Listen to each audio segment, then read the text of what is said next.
दोस्तों नमस्कार। मैं हूं आपका मित्र Dheeraj Kumar Tripathi. DSA law point में आपका स्वागत करता हूं। हम लोगों ने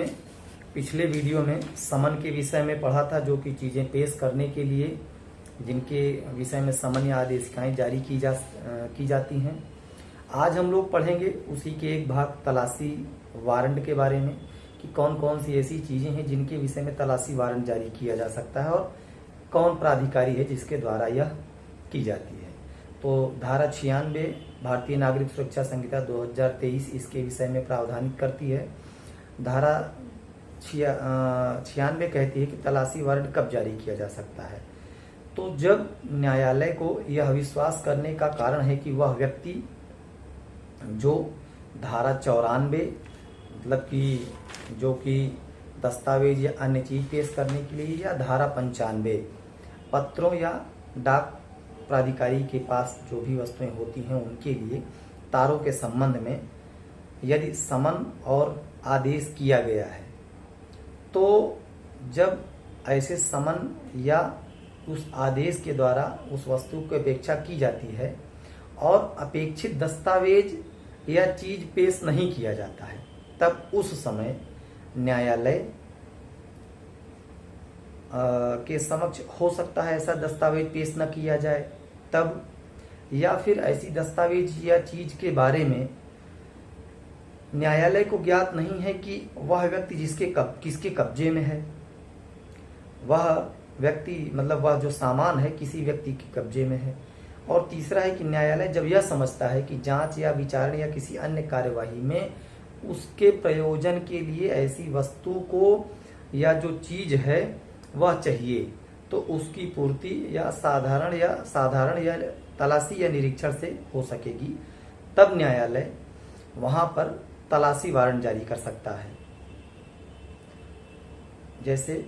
जो भी पत्र या डाक से संबंधित है या किसी व्यक्ति से कोई दस्तावेज या कोई चीज न्यायालय में अपेक्षित है, जांच विचारण या अन्य कार्यवाही से संबंधित किसी मामले में वह अपेक्षित है और पता लगे कि वह नहीं पेश किया जाएगा, तो ऐसी स्थिति में जहां पर वह वस्तु रखी गई है उसकी तलाशी के लिए न्यायालय वारंट जारी कर सकता है। धारा 96 में जो तीनों पॉइंट दिए गए। धारा 96 की उपधारा 3 क्या कहती है? 3 यह कहती है कि इस धारा की कोई बात जिला मजिस्ट्रेट, मुख्य न्यायिक मजिस्ट्रेट या से भिन्न कोई जो दूसरे मजिस्ट्रेट हैं,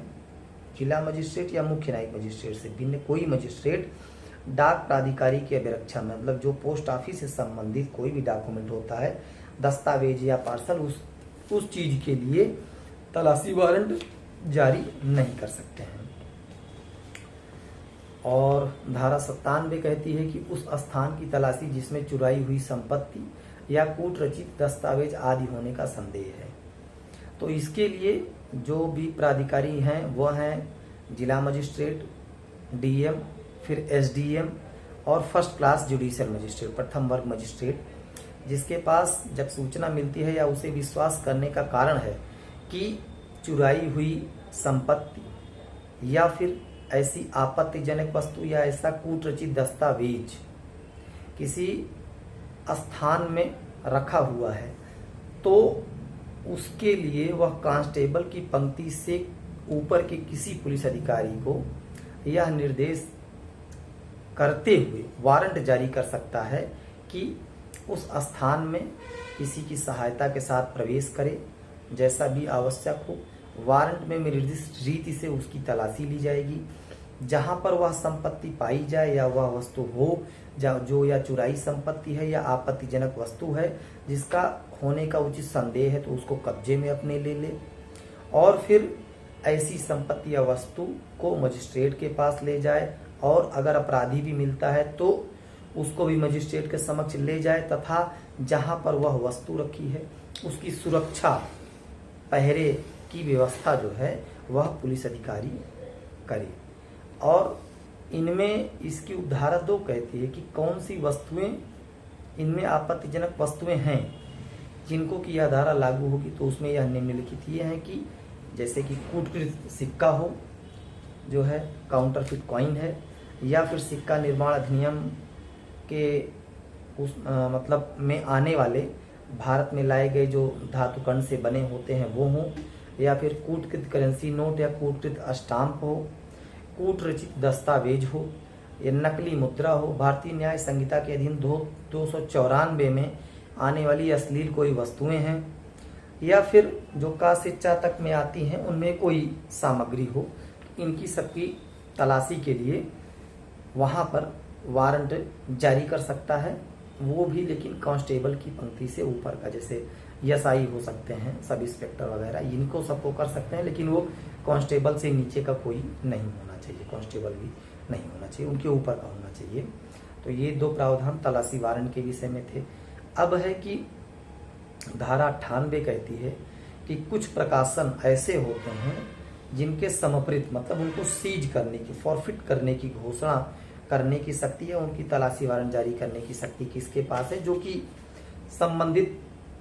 राज्य के विषय में कुछ ऐसे होते हैं या कुछ ऐसी आपत्तिजनक वस्तुएं निकाली जाती हैं जिनसे समाज में कुछ गलत मैसेज जा सकता है, गलत संदेश जा सकता है, राज्य के प्रति वैमनस्य बढ़ सकता है। तो इन सब में जो भी पेपर या कोई ऐसी बुक है या ऐसी कोई चीज़ पब्लिश की जा सकती है, तो उसको सीज करने के लिए, उसको एक एक प्रकाशन को अपने कब्जे में लेकर के सीज करने के लिए बात की गई है। तो समर्पित करने की बात है, तो इसमें देखते हैं जहां राज्य सरकार को यह प्रतीत हो कि किसी समाचार पत्र या पुस्तक में या किसी दस्तावेज में, चाहे वह कहीं भी मुद्रित हो, अगर उसमें भारतीय न्याय संहिता 2023 की धारा 152,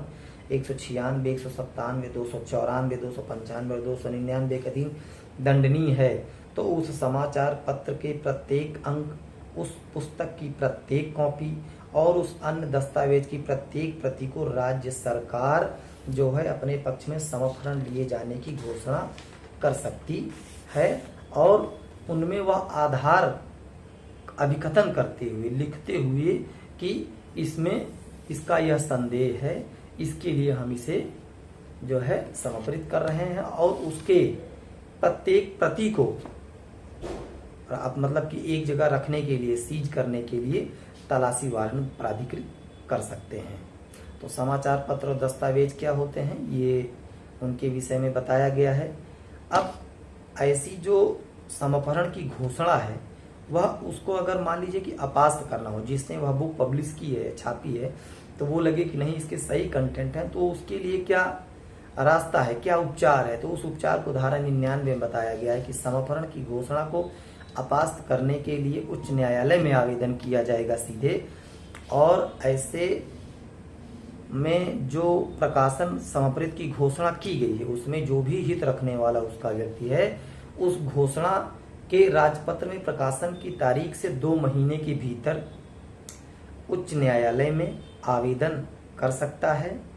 और ऐसा उच्च न्यायालय जिसमें या तो 3 या अधिक न्यायाधीश हैं,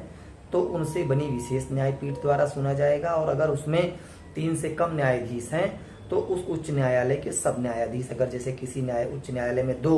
ही न्यायाधीश हैं, तो दोनों के न्यायाधीशों द्वारा सुना जाएगा, और उसके बाद उस पर कार्यवाही की जाएगी कि क्या यह फैसला राज्य सरकार का समर्पण का सही था या नहीं। और जिनमें विशेष पीठ बनी है वहां मतभेद है, तो न्यायाधीशों की बहुसंख्या की राय के अनुसार वह विनिश्चित किया जाएगा। अब इसके बाद आती है धारा 100, सदोष परिरुद्ध व्यक्तियों की तलाशी। तो इसमें यह होता है कि किसी व्यक्ति को जैसे मान के चलिए कि गलत तरीके से, रॉन्गफुली तरीके से डिटेन कर लिया जाता है, तो उनकी तलाशी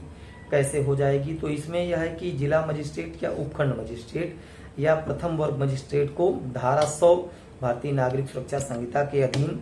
आवेदन दिया जाता है, जिसमें उनको विश्वास करने का कारण है कि ऐसी परिस्थितियों में